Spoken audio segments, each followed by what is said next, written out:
Hello guys, good morning. आज हम नया चैप्टर शुरू कर रहे हैं नई सोशल फार्मेसी में। सोशल फार्मेसी बेसिकली होती क्या है? तो डिप्लोमा फार्मेसी वालों के लिए सोशल फार्मेसी भी काफ़ी इंपॉर्टेंट सब्जेक्ट होती है, क्योंकि अगर आप फार्मासिस्ट तो बन गए ठीक है, लेकिन you have to know about the social behaviour. आप है ना, फार्मासिस्ट का एक ही काम होता है क्या?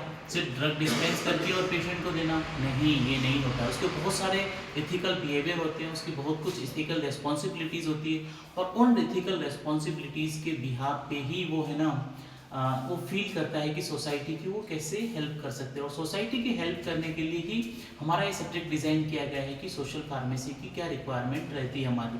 क्योंकि फार्मासिस्ट के अगर मोटे मोटे काम की बात करें तो उनका ड्रग डिस्पेंसिंग रहता है, पेशेंट की काउंसलिंग करना रहता है, पेशेंट को एजुकेट करना रहता है, पेशेंट को अवेयर करना रहता है कि आपकी जो मेडिसिन है, जो आप दवा ले रहे हैं, क्या वो आपके काम आएगी कि नहीं आएगी, क्या वो आपके शरीर के लिए बेनिफिट करेगी या नहीं करेगी, और क्या उसके साइड इफ़ेक्ट होंगे। तो ये बहुत कुछ, और जैसे कि कुछ लैटिन टर्म्स रहती है, एसी, क्रॉस, प्रॉन्स, एचएस, आपने देखा होगा, बीडी ऐसी लिखी होती है। तो उसके बारे में पेशेंट को समझाना कि आपको दवा कब लेनी रहती है और कब नहीं लेनी थी। तो सोशल फार्मेसी में मोटा मोटा हम लोग फर्स्ट चैप्टर में क्या क्या कवर करेंगे। तो बेसिक इंट्रोडक्शन तो फार्मासिस्ट का क्या रोल रहता है सोसाइटी के साथ में आपने पढ़ लिया है, ठीक है, लेकिन आप सोसाइटी की कैसे हेल्प करोगे, किस बिहाफ पे हेल्प करोगे। तो ये सारी की सारी चीजें we have to maintain, we have to put in our this justification. So all of this things are good for अस।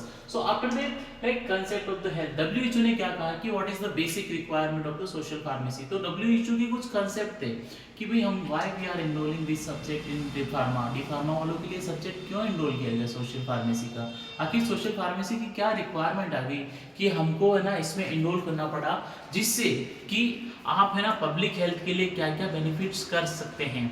उसके बाद में नेक्स्ट जो आपके डिटर्मिनेंट्स, डायमेंशंस आते हैं कि भाई आपका ना अगर कोई एरर्स हो जाती है ड्रग्स के साथ में, तो how you can minimise it. आप पब्लिक की कैसे मदद करोगे, पब्लिक आपके ऊपर कैसे ट्रस्ट बिल्डअप करेगी। तो all of this things are good for us. अगर हमने ये सारी चीज़ें अच्छे से मैनेज कर ली ना, it should be good for us. ये हमारी सोसाइटी के लिए everything it has been good, it has been very very helpful for societies. तो उसके बाद में नेक्स्ट जो आपके आएंगे हेल्थ इंडिकेटर्स। हेल्थ इंडिकेटर्स में क्या आएगी, आपने कौन कौन से लाइक अर्बन सोसाइटी है, रूरल सोसाइटी है, कौन कौन से हेल्थ के जो इंडिकेटर्स है ना, मतलब जो सरकार ने जो स्कीम्स चला रखी है पब्लिक अवेयरनेस के लिए, पब्लिक की हेल्थ के लिए, तो उसमें we are enrolling all of this things. So it has been very very helpful for अस।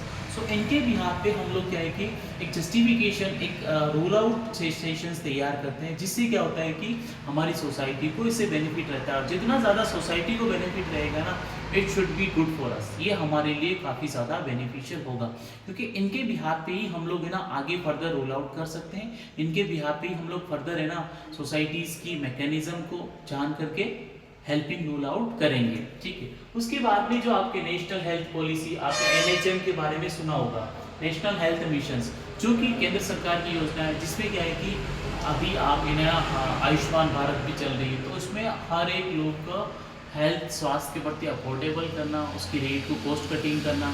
तो प्राइवेट सेक्टर पब्लिक सेक्टर में क्या क्या डिफरेंस आएंगे, उनकी कॉस्ट को, इफेक्टिवनेस को, हाउ वी कैन मैनेज, हम लोग उसको कैसे मैनेज करेंगे कि आपके एक ना आम आदमी तक स्वास्थ्य की अच्छे से गुणवत्ता में पहुंच जाए, आम आदमी का स्वास्थ्य भी उत्तम हो जाए, कम पैसे में उसका अच्छे से इलाज हो जाए।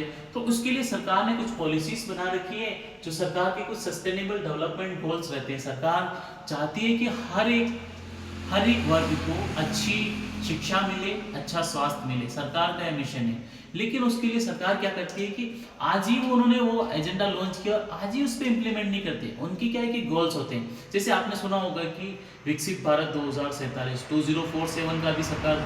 तो इस तरह से सरकार क्या है कि कुछ स्कीम्स इम्प्लीमेंट करती है। उन स्कीम्स का ये सब गोल रहता है कि वो उसको सरकार इसको कैसे इम्प्लीमेंट करे, इसको कैसे मैनेज करे, जिससे क्या होगा कि सरकार है ना आम जन के साथ में कुछ बेनिफिट्स हो जाए, उनको हेल्थ बेनिफिट मिलता है, तो ये सारी चीज़ें ना काफ़ी इम्प्लीमेंट रहते हैं। उसके बाद में जो फार्मास्यूटिकल फेडरेशंस रहती है कि भाई आप ड्रग्स के साथ में कैसे एथिकल बिहेव करेंगे, आपके पेशेंट्स को किसी तरह का कोई नुकसान नहीं होना चाहिए।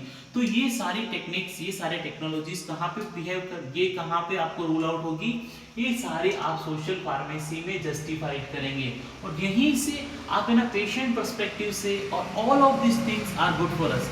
सो आपको ना इस चैप्टर से क्वेश्चंस पुट अप होते हैं, लेकिन आप इनको बहुत अच्छे इजीली हैंडल कर सकते हैं, क्योंकि यहाँ पे है ना जो भी आपके क्वेश्चंस आएंगे, आप है ना सोशल से रिलेटेड आएंगे, तो आप इसको बहुत ही अच्छे से सॉर्ट आउट कर सकते हैं।